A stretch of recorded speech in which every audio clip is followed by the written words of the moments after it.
السلام علیکم ویورز۔ دوسری قسط کے آغاز میں ارطغرل کی ملاقات اصلاحان خاتون سے ہوتی ہے۔ ارطغرل کہتا ہے جاندار صاحب یہاں ہیں۔ اتنے میں اورال باہر نکلتا ہے جو کہ زخمی حالت میں ہوتا ہے کیونکہ اس نے اپنے ٹانگ پر خنجر مارا ہوتا ہے۔ وہ ارطغرل کو کہتا ہے کہ یہاں پہ کاروبار ٹھیک نہیں ہے۔ ارطغرل آگے سے کہتا ہے لگتا ہے آپ حالت جنگ میں تھے۔ آپ نے کہا تھا بازار میں کوئی جنگ نہیں ہوتی اور آپ نے احتیاط نہیں کی اور آپ زخمی ہو گئے ہیں۔ اورال خاموشی سے تمام باتیں سنتا ہے لیکن آگے سے کوئی جواب نہیں دیتا۔ اتنے میں ایک تاجر وہاں آتا ہے۔ چونکہ ارطغرل کھالیں بیچنے آئے ہوتے ہیں اور وہ تاجر پوچھتا ہے کہ آپ کے پاس کون کون سی کھالیں ہیں۔ تاجر کے سوال کے جواب میں بمسی بتاتا ہے کہ ہمارے پاس ریچھ، سانپ، لومڑی، خرگوش ان سب کی کھالیں موجود ہیں۔ اور بمسی پوچھتا ہے کہ تم ہمیں کتنے سکے دو گے ان کھالوں کے بدلے؟ تاجر کہتا ہے ایک کھال کے بدلے میں ایک سکہ دوں گا۔ بمسی حیران ہوتا ہے اور وہ کہتا ہے کہ ہم تمہیں اپنی کھالیں نہیں بیچیں گے۔ ارطغرل وہاں پہ موجود یہ سب کچھ دیکھ رہا ہوتا ہے۔ اتنے میں اصلاحان خاتون بولتی ہیں۔ وہ کہتی ہیں کہ لگتا ہے آپ نے کبھی شکار نہیں کیا، اس لیے آپ ان کھالوں کی اتنی کم قیمت لگا رہے ہیں۔ آپ کو اگر پتہ ہو تو اپنی جان پر کھیل کر لوگ یہ شکار کرتے ہیں اور ان کھالوں کو جمع کرتے ہیں۔ آپ شاید پہلی دفعہ یہ کھالیں لے رہے ہیں اس لیے آپ کو اندازہ نہیں ہے۔ وہ تاجر کہتا ہے آپ کتنے کی بیچنا چاہتے ہیں؟ اصلاحان خاتون جواب میں کہتی ہیں یہاں سے ہمارے پاس سے ایک سکے کے عوض لے جاؤ گے اور آگے جا کے 10 سکوں کے عوض بیچو گے۔ کہتی ہے 4 سکے فی کھال اور وہ تاجر مان جاتا ہے۔ ارطغرل کہتا ہے کہ آپ بہت اچھے سے ان تاجروں کو جانتی ہیں، یہ تاجر بہت تیز ہوتے ہیں۔ اصلاحان خاتون کہتی ہیں جی میں بازار میں آتی جاتی رہتی ہوں، مجھے ان کا اندازہ ہے۔ یہ وینس سے کچھ تاجر آ رہے ہیں، آپ چاہیں تو ان کو بھی بیچ سکتے ہیں۔ اتنے میں ایک آدمی کچھ غلام لے کے ان کو بیچ رہا ہوتا ہے۔ غصے میں وہاں پہنچتا ہے اور وہ اس آدمی سے پوچھتا ہے کہ کتنے کا غلام بیچ رہے ہو؟ وہ آدمی بتاتا ہے کہ 5 سکے کے عوض ایک غلام بیچ رہا ہوں۔ ارطغرل اور اصلاحان بھی وہاں پہنچنے والے ہوتے ہیں۔ اورال ایک غلام خریدتا ہے اور اسے کہتا ہے کہ تم بھاگنا چاہو تو بھاگ جاؤ، اگر تم میرے تیر سے بچ گئے تو تم آزاد ہو۔ وہ آدمی بھاگتا ہے اور اورال تیر پھینکتا ہے۔ وہ تیر سیدھا جا کے اس آدمی کو لگتا ہے اور وہ آدمی وہاں پہ ہی مر جاتا ہے۔ اورال اپنے باپ کا غصہ اس آدمی پر اتارتا ہے۔ اس آدمی کے جب تیر لگتا ہے تو آگے ارطغرل کھڑا ہوتا ہے۔ ارطغرل اس آدمی کو پکڑ لیتا ہے لیکن وہ وہاں پہ ہی اپنی جان دے دیتا ہے۔ ارطغرل اور اصلاحان خاتون آگے آتی ہیں۔ پھر وہ دوسرا غلام خریدتا ہے اور اسے بھی یہی کہتا ہے۔ اصلاحان اسے منع کرتی ہے لیکن وہ اس کو پیچھے پھینک دیتا ہے اور پھر تیر چلاتا ہے۔ ارطغرل اپنے خنجر سے اس تیر کو کاٹ دیتا ہے اور اس آدمی کو بچا لیتا ہے۔ اورال بہت غصے سے ارطغرل کی طرف دیکھتا ہے۔ ارطغرل اسے پوچھتا ہے کہ تمہیں کتنے سکوں کے عوض اس نے خریدا ہے؟ وہ آدمی بتاتا ہے کہ 4 سکوں کے عوض۔ ارطغرل اسے کہتا ہے تم میرے ساتھ آؤ، لیکن وہ بہت ڈرا ہوتا ہے۔ وہ کہتا ہے مجھے وہ مار دے گا، میں نہیں جاؤں گا۔ ارطغرل کہتا ہے تم آؤ میرے ساتھ، میں تمہیں بچا لوں گا۔ ارطغرل اورال کے پاس پہنچتا ہے اور اسے کہتا ہے کہ یہ غلام تم مجھے بیچ دو۔ وہ کہتا ہے یہ میرا غلام ہے، میں اسے نہیں بیچوں گا۔ ارطغرل سے کہتا ہے کہ تم جتنے سکے لینا چاہو لے سکتے۔ دوسری طرف سیمون اس قیدی کو جو کہ وہ سلطان کا جاسوس پکڑ کے لائے ہوتے ہیں اس سے چھڑوانے کی کوشش کر رہا ہوتا ہے لیکن وہ اپنا منہ نہیں کھولتا۔ سیمون بہت غصے میں اسے مارتا ہے کیونکہ اس کے پاس جو خط ہوتا ہے وہ خط بھی نکلی ہوتا ہے۔ ابھی وہ اس سے پوچھ رہا ہوتا ہے، اتنے میں ایک آدمی آتا ہے اور وہ کہتا ہے کہ بازار میں ایک مسئلہ ہو گیا ہے، آپ وہاں پہ آئیں، آپ کی وہاں ضرورت ہے۔ سیمون بازار میں پہنچتا ہے تو ارطغرل اور اورال کی بحث چل رہی ہوتی ہے۔ اورال اسے کہتا ہے کہ میں 10 سکوں کے عوض خریدوں گا،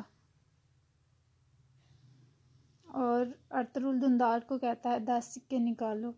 دھندار 10 سکے نکالتا ہے اور وہ پھینک دیتا ہے۔ اسلحان اورال کو منع کرتی ہے۔ اتنے میں سیمون وہاں پہ پہنچ جاتا ہے۔ سیمون سب کچھ دیکھتا ہے اور وہ ارطغرل کو کہتا ہے تم بہت سخی آدمی لگ رہے ہو، میں تمہارے ساتھ کھانا کھانا چاہوں گا، قبول کرو۔ ارطغرل کہتا ہے ٹھیک ہے، میں اپنے سپاہیوں کے ساتھ تمہاری دعوت قبول کرتا ہوں۔ ارطغرل اس کے ساتھ چلا جاتا ہے تو اس کی بہن ماریا ارطغرل کے سپاہیوں سے پوچھتی ہے کہ آپ کیا کھانا پسند کریں گے؟ ترگت کہتا ہے ہم صرف پانی پئیں گے۔ ماریا کہتی ہے صرف پانی؟ میرا بھائی مجھ پہ غصہ ہوگا، آپ اور بھی کچھ بتا دیں۔ ترگت کہتا ہے نہیں، صرف پانی پیوں گا۔ سیمون ارطغرل کو کہتا ہے کہ میں اتنی دیر سے بازار چلا رہا ہوں، میں نے تمہارے جیسا بہادر آدمی نہیں دیکھا۔ کہتا ہے میں نے بھی ایسا ظلم کبھی ہوتے نہیں دیکھا، اور پھر وہ وہاں سے اٹھ کے آ جاتے ہیں۔ اگلے سین میں سلطان کے جاسوس کو وہ باہر لٹکایا ہوتا ہے اور ایک آدمی کہتا ہے اس نے میرے پیسے چوری کیے ہیں، اگر کسی کو اعتراض نہ ہو تو میں اس کو قتل کرنا چاہتا ہوں۔ ارطغرل اس آدمی کو دیکھتا ہے۔ دھندار پوچھتا ہے یہ کون ہے؟ ارطغرل کہتا ہے یہ وہی آدمی ہے جس کی ہمیں ضرورت ہے۔ دھندار کہتا ہے تو پھر ہمیں اس کو بچانا چاہیے۔ ارطغرل کہتا ہے نہیں، وہ ہمارے لیے دانہ ڈال رہے ہیں کہ ہم سامنے آئیں، لیکن ہم سامنے نہیں آئیں گے، ہم اس کو رات کو بچائیں گے۔ ترگت اور بمسی بھی وہاں ہوتے ہیں اور وہ حیرانگی سے اس آدمی کو دیکھ رہے ہوتے ہیں۔ دوسری طرف سیمون اور اورال آپس میں ملاقات کر رہے ہوتے ہیں۔ سیمون اورال کو وہ زہر دیتا ہے اور کہتا ہے یہ میری طرف سے تمہارے لیے گفٹ ہے۔ اورال کہتا ہے کہ آج رات توکتومش کی آخری رات ہوگی، میں اس کو ختم کر دوں گا۔ سیمون اسے بتاتا ہے کہ وینس سے تاجر آنے والے ہیں، تیار رہو۔ اورال کہتا ہے ہم تیار ہیں، کیا ان تاجروں کے بٹوے تیار ہیں؟ اورال کہتا ہے جی تیار ہیں۔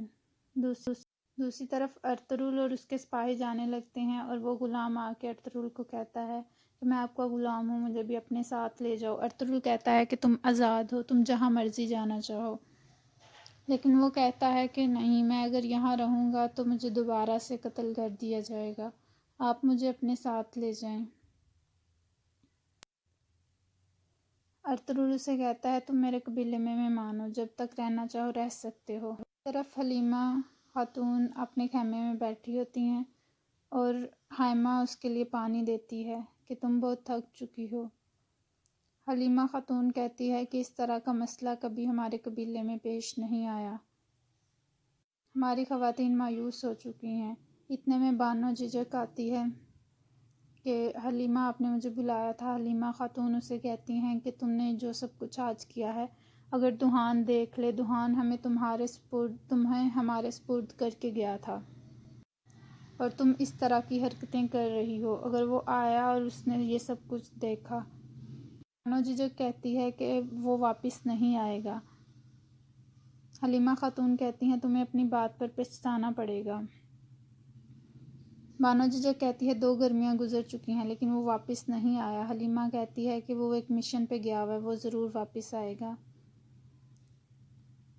اتنے میں ارطغرل قبیلے میں داخل ہوتا ہے اور قبیلے کا ڈھول بجتا ہے، سب لوگ باہر نکلتے ہیں کیونکہ ارطغرل گندم لے کے آنے والا ہے۔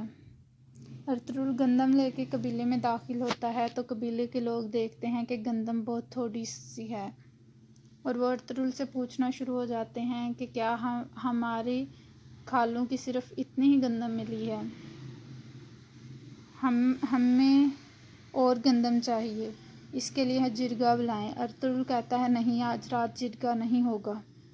وہ تمام آدمی غصے میں بولتے ہیں۔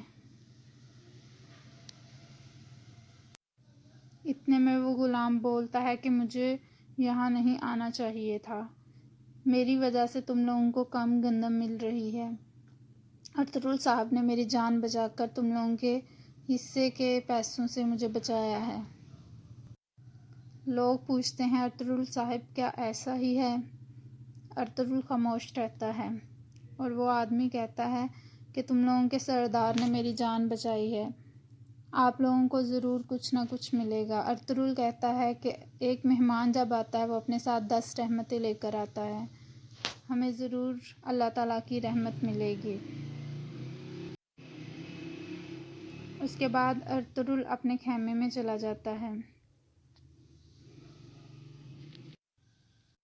ارطغرل کا بیٹا گندوز خیمے میں کھیل رہا ہوتا ہے۔ ارطغرل اسے اٹھاتا ہے اور اسے پیار کرتا ہے اور کہتا ہے میرا گندوز، میرا نام آگے چلانے والا۔ اتنے میں حلیمہ خاتون اور ہائمہ خاتون داخل ہوتی ہیں خیمے میں۔ ہائمہ خاتون ارطغرل کو کہتی ہیں کہ تم نے جرگہ بلانے سے منع کیوں کیا؟ ہماری روایات میں یہ شامل نہیں ہے، جرگہ ان کا حق ہے۔ ارطغرل کہتا ہے میں سردار ہوں، مجھے پتہ ہے کہ کیا کرنا ہے، اچھا ہوگا کہ آپ ہمارے معاملات میں مت بولیں۔ حلیمہ خاتون خاموش ہو جاتی ہیں۔ ارطغرل بیٹھ جاتا ہے اور حلیمہ خاتون کو کہتا ہے کہ جو گندم لائے ہیں وہ تم سارے قبیلے میں تقسیم کر دینا۔ دوسری طرف جاودار قبیلے کا منظر شروع ہو جاتا ہے۔ وہاں پہ ایک عورت عیسائی ہوتی ہے جو کہ پوجا کر رہی ہوتی ہے یسوع مسیح کی۔ یہ اورال کی بیوی ہے اور اس نے سب سے چھپایا ہوا ہے کہ وہ مسلمان نہیں ہے۔ اورال اور اصلحان خاتون اور جاندار صاحب قبیلے میں داخل ہوتے ہیں۔ تمام لوگ باہر آ جاتے ہیں کہ ہمارے سردار آئے ہیں۔ جاندار توختامش صاحب کو کہتے ہیں کہ آج رات آپ میرے ساتھ کھانا کھائیں گے، کچھ اہم امور پر مجھے تم سے بات کرنی ہے۔ توختامش کہتے ہیں جیسے آپ کا حکم۔ جاندار اورال کی بیوی کو کہتے ہیں رات کے کھانے کا انتظام کر دینا۔ اورال کی بیوی کہتی ہے جی ٹھیک ہے، اور وہ خیمے میں چلے جاتے ہیں۔ اورال سے پوچھتی ہے آپ کی ٹانگ کو کیا ہوا ہے، آپ کیسے زخمی ہوئے ہیں؟ اورال بتاتا ہے کہ بابا کو شک ہو گیا ہے، زہر دیتا ہے اور اسے کہتا ہے آج توختامش کو ختم کر دینا ہے۔ اس کی بیوی کہتی ہے جیسے آپ کا حکم۔ دوسری طرف رات کے کھانے کی تیاریاں شروع ہو جاتی ہیں اور کھانا لگ چکا ہوتا ہے، تمام گھر کے لوگ جو ہیں وہ بیٹھے ہوتے ہیں۔ اورال کی بیوی نے زہر توختامش کے پانی والے پیالے میں ڈال دیا ہے اور اس کے آگے رکھ دیا جاتا ہے۔ وہ آپس میں باتیں کر رہے ہوتے ہیں، سب کھانا کھا رہے ہوتے ہیں۔ اصلحان بازار والا واقعہ بتانا چاہتی ہے جاندار صاحب کو، لیکن اورال اس کو باتوں میں الجھا دیتا ہے اور وہ نہیں بتا پاتی۔ اتنے میں وہ زہر والا پیالہ توختامش پی لیتے ہیں۔ اورال کی بیوی اسے کہتی ہے آپ اور کھانا لیں۔ دوسری طرف ارطغرل اپنے سپاہیوں کے ساتھ میٹنگ کر رہا ہوتا ہے اور وہ ان کو کہتا ہے کہ ہمیں بہت چالاکی سے کام لینا ہوگا، ہم ان پہ اپنے حلیے میں حملہ نہیں کر سکتے، ہمیں بیڑیوں کی شکل میں ہونا پڑے گا۔ بمسی کہتا ہے مجھے سمجھ نہیں آئی۔ ارطغرل کہتا ہے کہ وہ نہیں جانتے، اور اگر ہم وہاں پہ ایسے گئے تو ان کو پتہ چل جائے گا کہ ہم سلطان کے جاسوس ہیں۔ ہمیں اپنا آپ ظاہر نہیں کرنا، ہمیں بہت ہی ہوشیاری سے کام لینا ہے۔ دوسری طرف سیمون بھی یہ ظاہر نہیں کرنا چاہتا کہ وہ صلیبیوں کا جاسوس ہے، اس لیے وہ بھی پلاننگ کر رہا ہوتا ہے کہ ہمیں کس طرح ظاہر ہونا ہے۔ ارطغرل بھی اپنے سپاہیوں کے ساتھ میٹنگ کرتا ہے اور پھر وہ حلیمہ کو بتاتا ہے کہ آج میں ایک مشن پہ جا رہا ہوں، اور وہ ارطغرل اور اس کے سپاہی بیڑیے کے لباس میں تیار ہو جاتے ہیں جانے کے لیے۔ بمسی، ترگت اور ارطغرل تینوں بیڑیے کا لباس پہن لیتے ہیں۔ ارطغرل اپنے سپاہیوں سے پوچھتا ہے کہ آپ لوگ تیار ہیں؟ وہ کہتے ہیں جی ہم تیار ہیں، اور وہ وہاں سے نکل پڑتے ہیں۔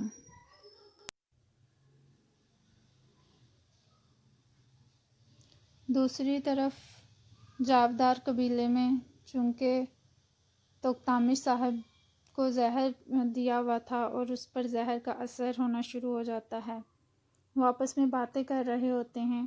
اتنے میں توختامش کو سب کی شکلیں عجیب عجیب لگنا شروع ہو جاتی ہیں۔ اس کا ذہنی توازن بگڑ گیا ہوتا ہے اور وہ حملہ کرنا شروع کر دیتا ہے، چیزیں ادھر ادھر پھینکنا شروع کر دیتا ہے۔ اتنے میں وہ اورال پر حملہ کر دیتا ہے اپنے خنجر سے۔ جاندار صاحب بھی اسے مارنے کی کوشش کرتے ہیں تو وہ جاندار صاحب پہ بھی اور اسلحان خاتون سب پر حملہ کر دیتا ہے۔ جاندار صاحب اسے خنجر سے اس کو ختم کر دیتے ہیں اور وہ وہاں پر ہی مر چکا ہوتا ہے۔ جاندار صاحب بہت حیران ہوتے ہیں کہ توختامش ایسا انسان نہیں تھا، وہ کیسے غدار ہو سکتا ہے۔ دوسری طرف ارطغرل اور اس کے سپاہی جو کہ بیڑیے کے لباس میں ملبوس تھے اس جگہ پہنچ جاتے ہیں جہاں پہ سلطان کے جاسوس کو باندھا ہوتا ہے۔ شمعون اور اس کے آدمی بھی وہاں پہ ہوتے ہیں، وہ بھی ایک لباس میں ہوتے ہیں تاکہ ان کو پہچانا نہ جا سکے۔ وہاں پہ لڑائی ہوتی ہے، مار یا تیر چلاتی ہے اس جاسوس پہ تاکہ وہ مر جائے، اور یہاں پہ اس قسط کا اختتام ہو جاتا ہے۔ اگر ویڈیو پسند آئی ہے تو کائنڈلی لائک کیجیے گا، کمنٹ کر کے بتائیے گا کیسی لگی آج کی ایپیسوڈ، اور اگلی ایپیسوڈ کے لیے ہمارا چینل سبسکرائب کر کے بیل آئیکن پہ کلک کریے گا۔ Thank you.